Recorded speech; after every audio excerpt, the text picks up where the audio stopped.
science, already oppressive with its shocking revelations, will perhaps be the ultimate exterminator of our human species, if separate species we be. For its reserve of unguessed horrors could never be borne by mortal brains if loosed upon the world.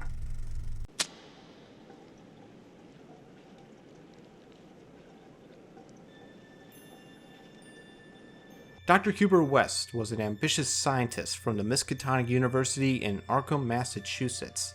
He, along with his unfortunate colleague, worked together to discover an unholy and awesome power. Catchy and cheesy dialogue. I was busy pushing bodies around, as you well know, and what would a note say, Dan? Cat dead, details later. You'll never get credit for my discovery. Who's going to believe a talking head? Get a job in a sideshow. He's a white beater, Dan! Use the gun! Don't let the little head rule the big head, Dan. But most importantly, the reinvigoration of dead tissue, also known as reanimation. Outwardly, we were doctors only, but beneath the surface were aims of far greater and more terrible moments.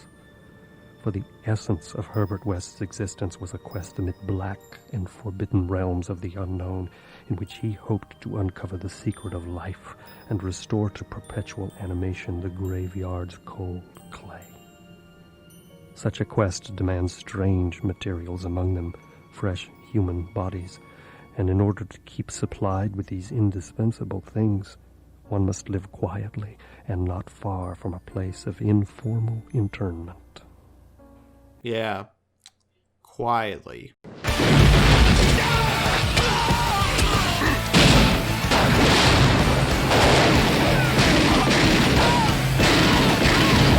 The Tale of the Reanimator is one of H.P. Lovecraft's most popular short stories, and it shares a common moral with other pieces of his work. Across the Lovecraft mythos, there have been several instances where the quote-unquote heroes are of the academic sense.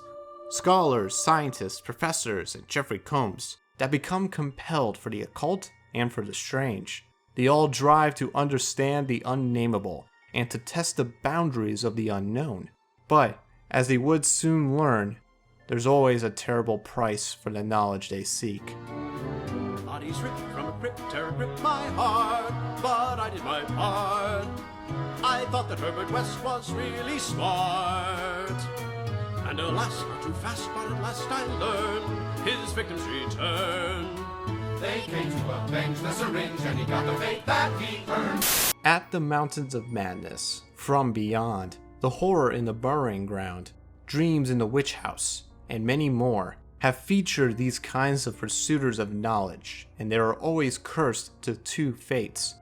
Either they fall into despair if they fail, or they'll unleash the terrors unutterable and unimaginable if they succeed. The fates of these scholars don't always end with tragedy, however. In the Dunwich Horror, despite witnessing a grotesque spaghetti monster and novels of evil text like the Necronomicon, which can now be found in the library's cooking section, the professors were able to learn about eldritch rituals that can be used to stop the rampage of Yog-Sothoth's kin. In another tale, Beyond the Wall of Sleep, an intern at a mental hospital studied a patient named Joe Slater, who was experiencing a peculiar madness due to an external cosmic being living within him. The intern was able to communicate with this being through weeks of research and by creating a telepathic radio of his own design, where he learned of the entity and the outer worlds beyond recognition. When the intern revealed his grand discovery, he was awarded justly with a long vacation on full pay to cure his nervous strain.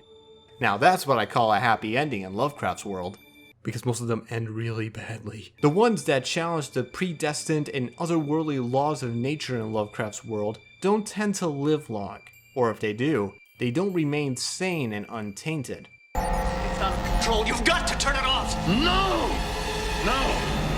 I want to see more. More than any man has ever seen. A few moments later. Edward, my God, what have you become? Myself. But in the world of Dungeons & Dragons, those that haven't succumbed to the infectious words of their esoteric studies can become wizards of the Eldritch Lore. Created by Reddit user TheArenaGuy, these wizards use their uncanny intelligence to inflict fear onto their enemies, and to bravely and foolishly pursue their terrifying dealings with the realms beyond. Will they use their ambition for the greater good, or will it lead them into ruin for all? That is up to you to decide. I don't know what. No, don't move! How about I do anyway? Holy shit! To start off, you'll become a Forbidden Scholar. Whenever you gain a level, you can add a Warlock spell of first or higher level into your book of spells. You'll also be able to copy Warlock spells into your spellbook, and you'll get to add the deep speech language into your vast vocabulary. Warlocks may have a very small spell list, but they do have some unique spells that wizards don't have access to, such as Hex, Arms of Hadar, Enthrall, and Conjuring Fae. Wizards will have access to much more powerful spells than these, but they're great to have if you want some more eldritch flavor in your profession. If you want more, then there's the great list of Warlock spells to choose from on D&D Beyond, like Arak's Hell of 10,000 Papercuts and... Nope. Keep going. Oh, come on. God damn it, Gnarl! Also at level 2, you'll gain Otherworldly Torment. When you cast a spell on a creature and the creature either takes damage or fails a saving throw against the spell, you can use your bonus action to force the creature to make a Wisdom saving throw. On a fail, the creature will suffer disadvantage on ability checks and saving throws for 1 minute, as its mind is filled with incomprehensible terror.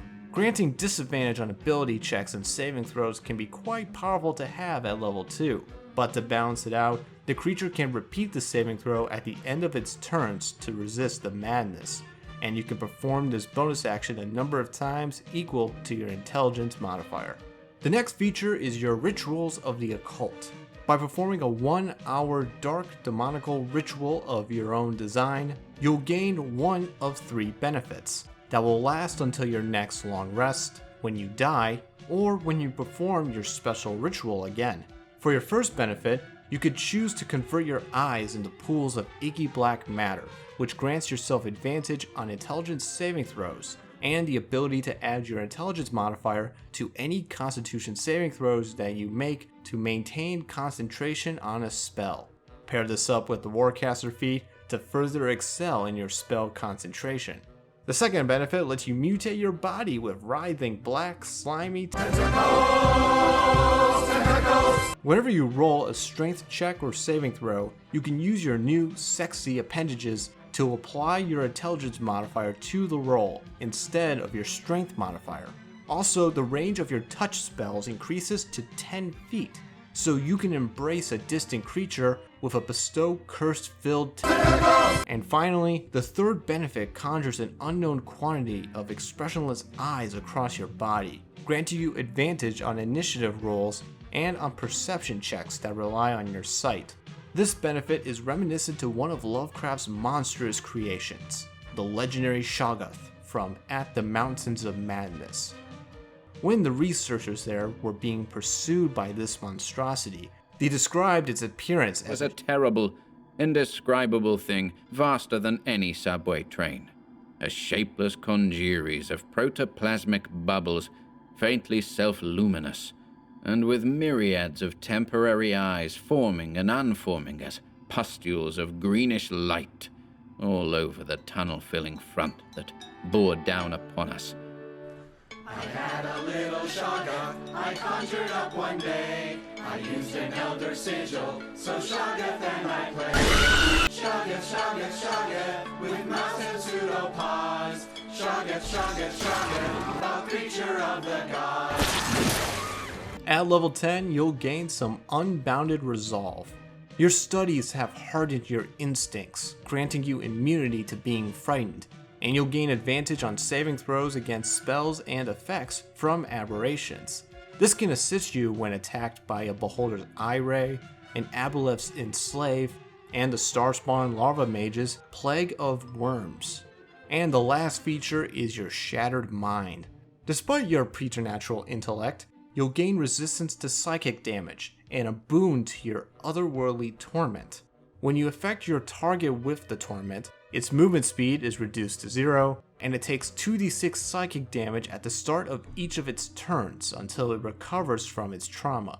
It's a good buff for this bonus action feature, just as long as you manage your limited uses of it.